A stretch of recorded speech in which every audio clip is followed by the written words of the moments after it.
Comparison is the thief of joy. Have you heard that before? I remember when I heard that, I thought, oh my God, that is so true. So I was thinking about this in comparison to so many different ways, my own life, my client's life, and I thought, what a great conversation to have today. And so I hope that you are as stoked as I am to really dive in and kind of look at what happens when we get into this comparison and maybe how sneaky it is. And I hope that as you're listening, you think, oh my gosh, I do that. And the intention of getting, oh my gosh, I do that, is so that you can start to see where you can shift and do things differently. Because as I've said here so many times, is when we let something fester, don't call it out. It's just given permission to run wild in our lives and then dominate our thoughts and our minds. And like this saying says, rob us of our joy, which we are naturally, inherently deserving of, but we can't access when our mind is looped in this idea. So welcome to Say Yes to You and Why You Don't. For women who are great at saying yes to others, not always as great at saying yes to themselves, but are ready to start to do something different. I am Claudia Braun, mindset, lifestyle, EFT coach for women ready to start saying yes to themselves. And today's offer is for you to have a one-to-one conversation with me, because if you are like me and kind of like, God, I'm done with these old ideas running me, I want to offer time on my calendar for a consult for you to explore my 5-part method for how to shift, understand where your mind is running you, and some things that you can do differently. So check out the link and do set up some time for yourself, because I know how easy it is to not give yourself time, and that is the greatest gift you can give yourself. I was listening over eavesdropping, if you will. I was at the dentist yesterday and I heard this hygienist say, for Mother's Day, the best gift I gave myself was to schedule nothing. And I thought, that is a great gift you can give yourself, but sometimes that means you need to acknowledge you're not giving yourself time. And what does that look like to truly give yourself time so that you can do things differently? And I know that having conversations where you get to explore how your mind is robbing you. So do take advantage of this opportunity. So let's talk about this thief that we allow into our mind, into our heart, and how that plays with us.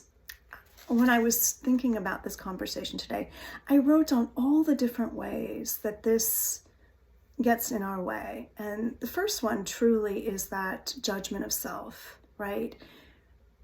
When we say that comparison is a thief of joy, it acknowledges that there is a comparison going on, right? You're comparing yourself to somebody else.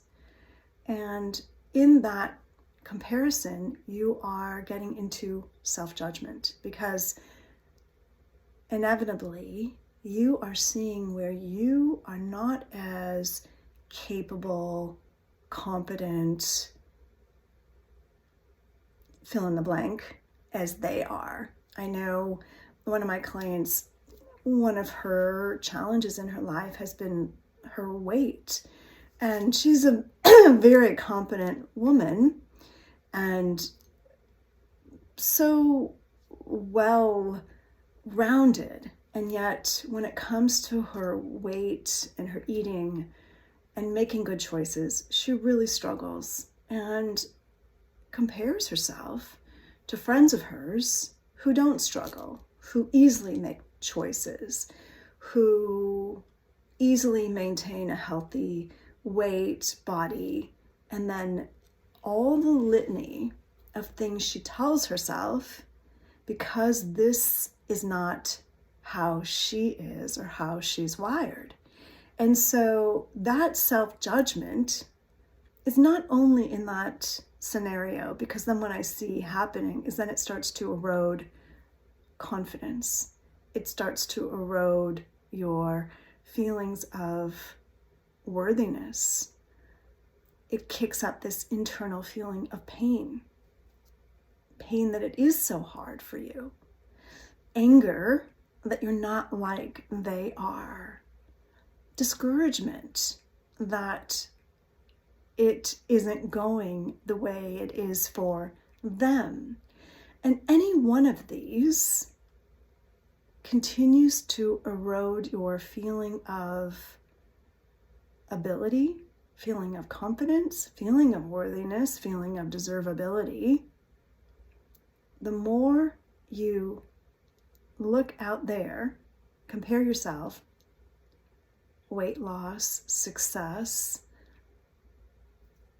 not knowing what it is that you are to do next, seeing a mess in your house or cleanup that needs to be done in other areas of your life, seeing where perhaps procrastination is operating, and then the comparison of why aren't you like they are?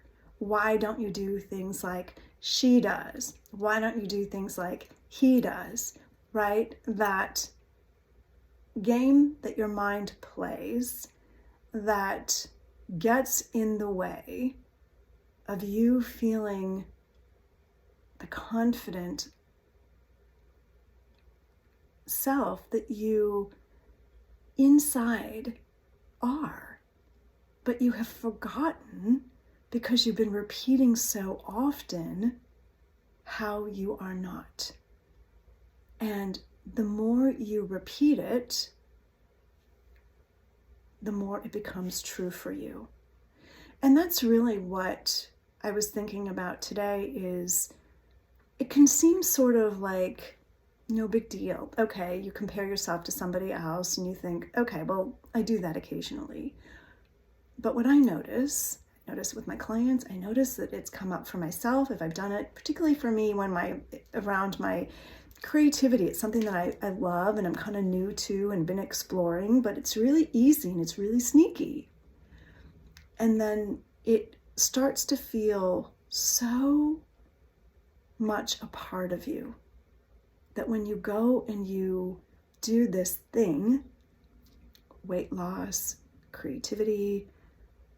I've got a new client who's really working to get his house in order. He's left a lot of things accumulate and he just feels kind of overwhelmed by all of it, and it just feels so hard, and the self-judgment that kicks up around that he should have done something different, and then the expectations of the fact that he hasn't really continues to erode all those good feelings.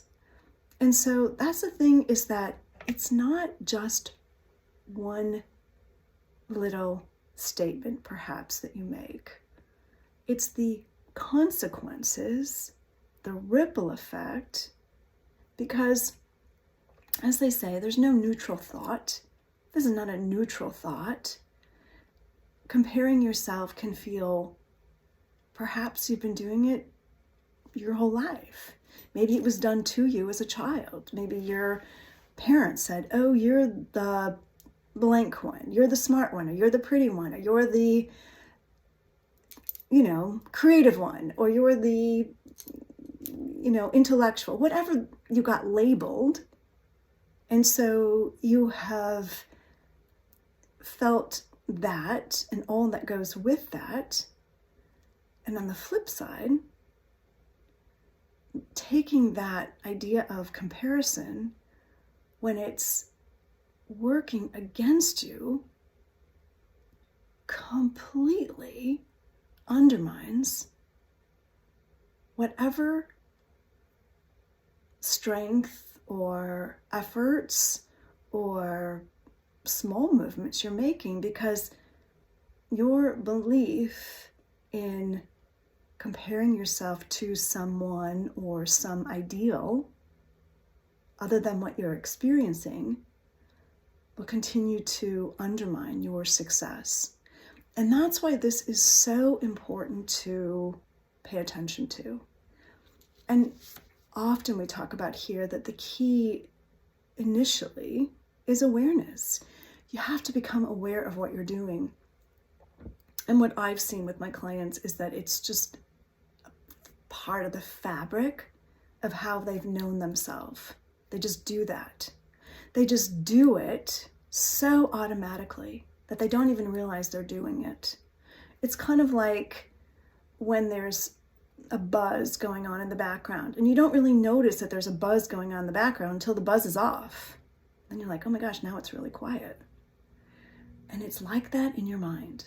When that is going on, you comparing yourself, you seeing where you're not quite as good as, you're seeing where you don't measure up, you seeing where you don't quite get it, you don't quite measure up, or whatever it is, it will erode any efforts that you do make, because that voice in your head will always tell you it's not enough.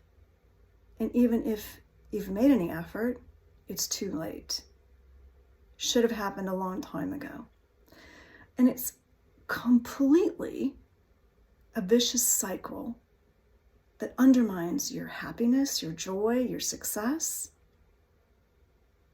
And left unnoticed, left unattended to, it will run you, and it will truly stop you from that joy that is inherently yours. So where is this happening in your life? When you think about comparison is the thief of joy, I know that there is something that kicks up in your mind and says, oh my gosh, yeah, it's here. So pay attention to that today and see if you can just call it out. Because as you start to call this out, it loses its ability to dominate your thoughts, to dominate your heart, to dominate your daily experience. Because I've seen, like I said, in my own life, my client's life, you don't deal with this. Use weight loss because it's such a common thing for people, especially, we're going into spring and clothes are more revealing. And so you're maybe thinking about, oh my gosh, I put on weight over the winter and here I am at spring, and you kind of maybe feel some self-flagellation of things you were supposed to do, should have done, didn't do. And it's easy to compare yourself to others, or even comparing yourself to where you used to be. It's still a comparison, and it robs you of your happiness. So notice where that is. Or maybe it's at work. Maybe you feel competitive at work. Maybe there's somebody who is doing something that you frequently judge or compare yourself to, or they're getting notice for their efforts and you're not. And you compare yourself and you think, why not? So pay attention. What is that area? Call it out. And notice what happens inside of you. When you start to become aware of that thought in your mind that says, I'm not good at this, they're good at this. You tell yourself that. And then notice how often you tell yourself that.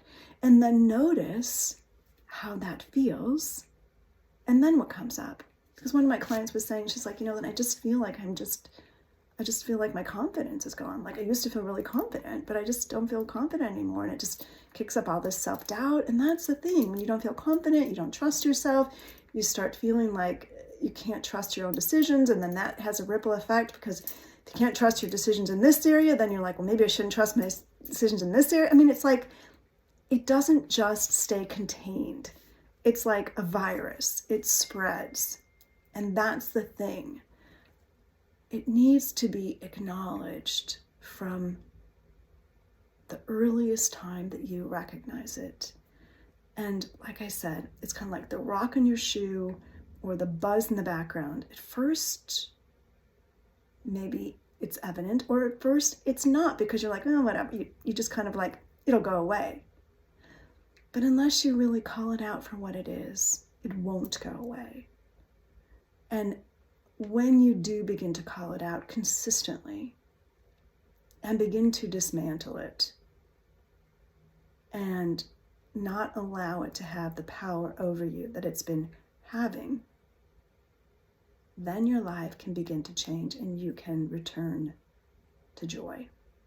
So I really want to hear how this resonates for you, what you get from this, an area of your life that you are feeling this, oh yeah, this comparison is definitely robbing me, and where you feel that comparison undermining your happiness, your joy, your confidence, your ability to do that which you want to do, and really expand in the ways that are important to you.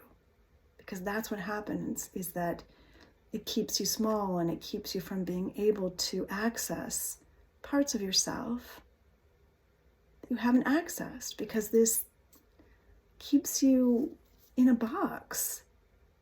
Because then you get more and more afraid of making a mistake or doing something different. So really allow yourself to discover what this is keeping you from. Because always these old ideas keep us stuck in patterns that are familiar. And those familiar ways keep us from being able to step out of a comfort zone. And when you're out of your comfort zone, you really get to find out what good is ready for you now. So do leave a comment and let me know what you discover. And do take advantage of a one-to-one conversation. I would love to get to know you, and I would love to learn more about what you want and how you're not getting to where you want to go. And let me help you create steps to help you get there. I am Claudia Braun, mindset, lifestyle, and EFT coach for women ready to start saying yes to themselves. Thank you for being with me today. And if you are new here, welcome to Say Yes to You and Why You Don't, for women ready to start saying yes to themselves. I look forward to being with you next week. Wishing you a great week.